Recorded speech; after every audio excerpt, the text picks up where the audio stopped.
Hi అండి, అందరికీ welcome back to my channel. ఇప్పుడు నేను చూపించబోయే రెసిపీ సోరకాయ కర్రీ అండి. చూడండి, సోరకాయ కర్రీ ఆనంకాయ కూడా అంటాం కదా. సో వీడియోలోకి వెళ్ళిపోదాం. దీనికి ఆనియన్స్ కట్ చేసుకున్నా, ఆనియన్స్, సోరకాయ ముక్కలు, కరివేపాకు, పచ్చిమిర్చి కట్ చేశాను. దీంట్లోకి తాలింపు వేసుకోవాలి. తాలింపు గింజలు, ఆయిల్లో తాలింపు గింజలు వేస్తున్నాను. ఈ సోరకాయలో వాటర్ కంటెంట్ ఎక్కువగా ఉంటుందండి. సో ఇది మన బాడీకి కూడా తింటే చలవ చేస్తుంది, మంచిది. వెయిట్ లాస్ అయ్యే వాళ్ళకి ఇది బెస్ట్ రెమెడీ. ఈ సోరకాయ అంటే జ్యూస్ కానీ, కర్రీ కానీ, ఎలా యూస్ చేసిన పప్పులో కానీ యూస్ చేయొచ్చు. సో దీంట్లో ఐరన్ కూడా ఉంటుంది, ఐరన్, పొటాషియం ఉంటుంది. ఇంకా బ్లడ్ ప్రెషర్ని కూడా కంట్రోల్ చేస్తుంది. సో ఇది హార్ట్కి కూడా చాలా మంచిది, స్కిన్కి కూడా మంచిది ఇది తీసుకుంటే. సో డైజెషన్ కూడా ఈజీగా అవుతుంది. సోరకాయ వల్ల ఇన్ని యూజెస్ ఉన్నాయండి.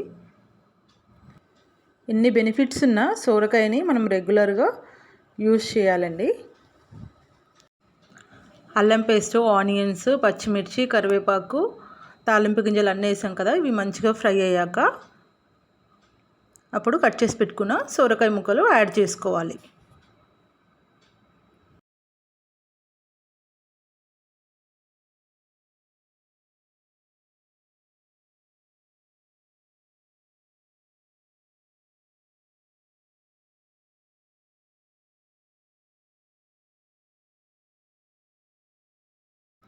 ఇప్పుడు ఈ సోరకాయ ముక్కలన్నీ కలిపేసుకొని దీనికి లైట్గా సాల్ట్ యాడ్ చేసుకొని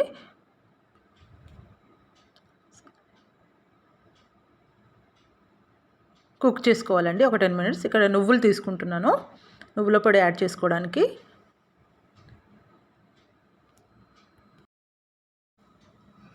ఇక్కడ నువ్వుల పొడి యాడ్ చేయడం వల్ల కొంచెం వాటర్ వేసుకున్నా కానీ దాంట్లోకి గ్రేవీ అనేది థిక్గా, చిక్కగా వస్తుందండి.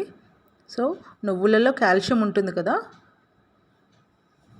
మనం రెగ్యులర్గా యూజ్ చేయకపోయినా ఇట్లా కర్రీస్లలాగైనా నువ్వులు అలా కర్రీస్లలో యూజ్ చేసుకుంటే మనకి హెల్త్కి చాలా మంచిది.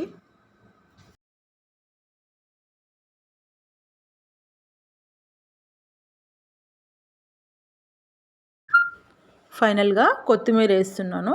కొత్తిమీర యాడ్ చేసుకొని అంతా కలిపి స్టవ్ ఆఫ్ చేసుకోవాలండి. అంతే, కర్రీ రెడీ అయిపోయినట్టే. ఈ రెసిపీ నచ్చితే లైక్ చేయండి, అలాగే నా ఛానల్ని సబ్స్క్రైబ్ చేసుకోండి, షేర్ చేయండి అలాగే.